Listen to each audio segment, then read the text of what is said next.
Hey everybody, welcome back to my channel.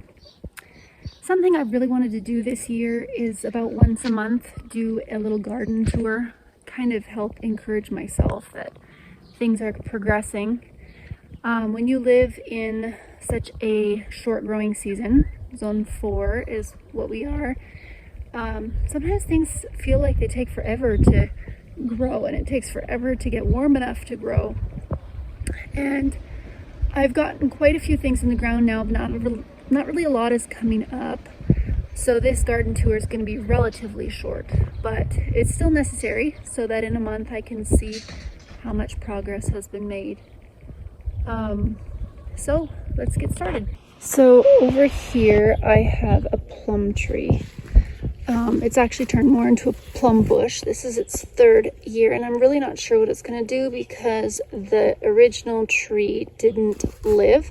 But since it sent these shoots off last summer, I decided to let it grow because plums they just kind of take over, and they do really well here. So I'm just going to see what happens. This plum is an original plant. It wasn't grafted or anything, so it should come back and do well. It'll take a little bit of time. It's always worth it to plant trees and things that take a little bit longer to grow as soon as you can. There's no time like the present to put things in the ground. And even if I can't enjoy the fruit from this plum tree because it takes too many years and maybe we don't live in this house, someone might be able to. And so that's kind of always my goal, is to just think about the long term. So here I have these raised beds. You can see them. I'll try and find a picture of what it looked like before. 2 summers ago I built these raised beds all by myself, and it was a lot of work, and honestly I wasn't sure if it would fall down or not, but I really wanted this here and I think it turned out pretty well. It's lasted a couple years, so that's pretty good. Here we have onions. And then I have some more onions growing up there.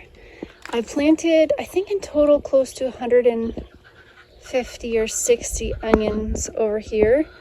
And I have learned so much about onions this year. So I will make another video about that because I couldn't believe how much I didn't know. And hopefully we will get some onions this year. Over here I have a pot where I planted my mint. Mint is is known to take over your garden, so I thought I would put it in a pot to try and contain it, but I should have taken the pot out at the end of the growing season because our freezing and thawing of the winter really broke the pot. Now I'm probably gonna have mint growing all over the place, but to be honest, I don't mind because I love mint and love the smell, and we love to drink it in our tea. So I would be happy if I grew quite a bit more. I had lavender growing up there, but it did not come back this year. It came back 2 years, didn't come back this year. It's super hard to overwinter things here. Things just, when it gets to -40, it's just really challenging. So I try, and then if it doesn't work out, then I plant the following year again. So I'll probably end up purchasing a lavender plant because I didn't start it from seed, just hoping that it would come back, and we'll try and do a better job of mulching it and covering it for next year. And here I have a big bunch of chives that came back from last year, and I have some thyme and oregano that I started in these milk jugs. I decided to try the milk jug growing this year, and if I'm really honest, I wasn't too impressed by it, and I think mostly it's because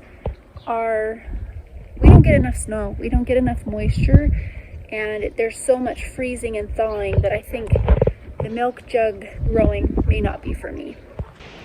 Okay, and then I decided to grow all my raspberries along the fence there behind the trampoline. And this is the 3rd year for the raspberries. I pruned them this year and they're looking so good. I just love when green starts coming back. It makes me so excited because our winters can be so long. So it's nice when things start turning green again. So now I'm gonna walk over to the back part of our yard, over to our strawberries. Okay, so here is where I grew my strawberries last year. And 2 years ago I planted 25 plants. They came back probably 15 plants last year, and this year I've counted 9 little sprouts so far. So I'm hoping more will come out, and I think I did a better job this year of mulching and watering, and so I'm hoping that we'll get some strawberries this year. I also have 2 choke cherry trees, one here and then one behind that mess right there. This is the area my kids play in. They collect things and build their little fort. I have to let them have freedom somewhere, so that's where it is. And then I have 2 apple trees back there. So when I first started planting, one of the things I remember learning is that you should plant the things that you really like to eat, and that's what you should grow. So we really like these Honeycrisp apples, and so I thought I'm gonna grow a Honeycrisp apple tree.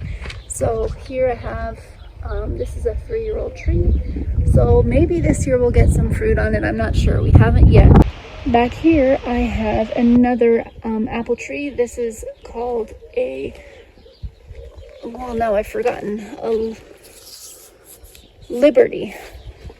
This is called a Liberty tree. So it is also 3 years old, and we shall see how it does. I also managed to get some garlic in last fall.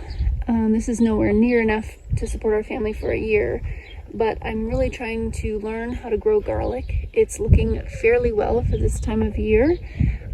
Hopefully we can grow some nice bulbs, and we'll also eat the tops too. And then this whole area that I'm standing in, there's our compost bucket there. But this whole area is going to get cleaned up, and I'm going to plant some of my bigger plants, like my pumpkins and squashes. I'm going to plant back here just to free up some space in my garden beds.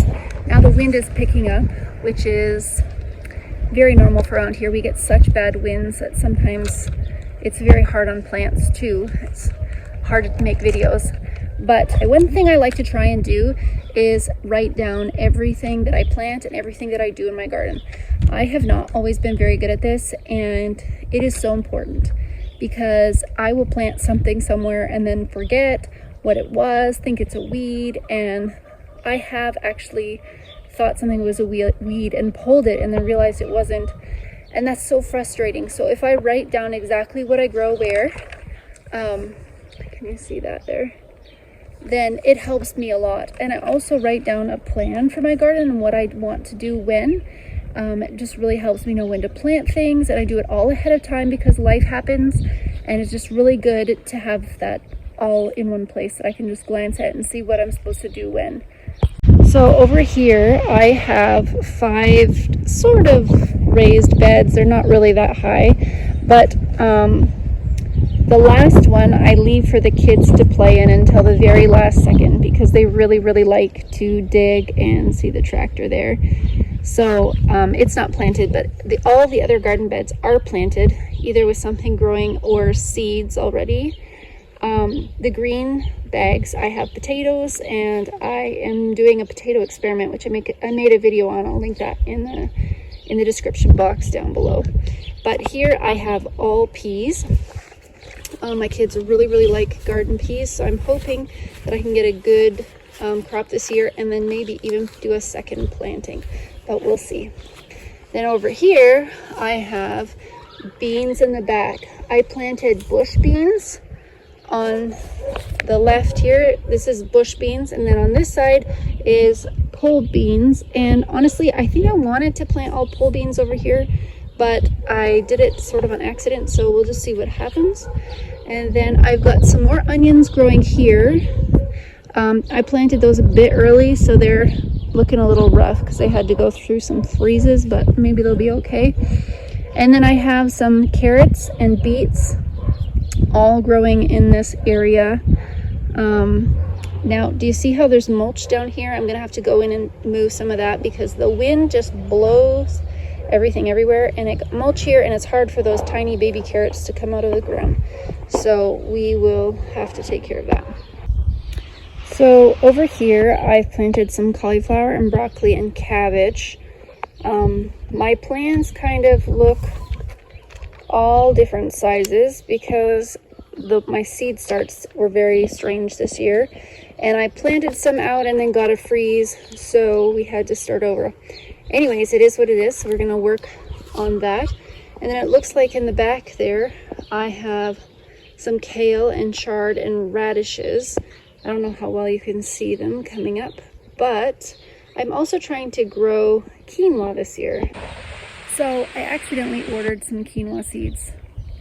Happens, but I thought, why not try it? So I planted a few seeds, and honestly, I can't see that anything has come up yet. And it was supposed to be planted in the early spring, so it's kind of an experiment, and we'll see what happens with it. I'll let you guys know.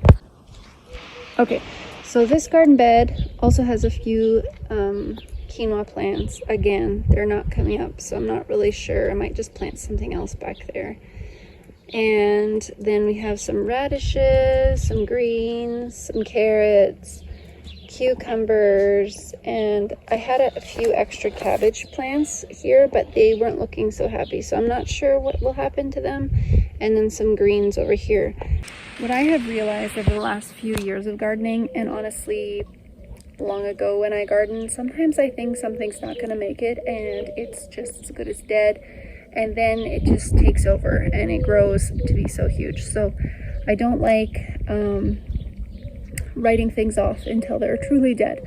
So we will wait and see how that goes. And then the last bed that my kids like to play in, I will eventually plant, but I am not 100% sure what I'm going to plant there. Probably some more beans, things that my family really loves to eat, beans and peas and things like that. But I wait until at least the end of May because they just love to play in here. And we don't have a lot of extra dirt spots. Maybe one day, but for now, it's for the kids. This year I took out some juniper bushes that were in front of this deck. My husband built this deck when we moved in, and the deck before was falling off, and it was also considerably smaller, so it had these plants in front of it. And I decided to take them out because since they were basically growing underneath the deck after this deck was built. And I think in front here I'm going to plant some tomatoes. I am a little unsure if they're going to get enough sun, but we're going to try because I need some more space for my tomato plants. But those won't get put out until almost the beginning of June. Okay, third time's a charm. So if you're interested in where I get my seeds, I will leave a link down below to a couple places. Super reliable seeds and really good affordable price. Also, if you are interested in following along with my journey as I learn to garden in Montana in this really short growing season and pretty hot summers, just push the subscribe button and then my videos will pop up whenever we post a new one. And you can follow along. And I think that's it. I hope you're having a good day.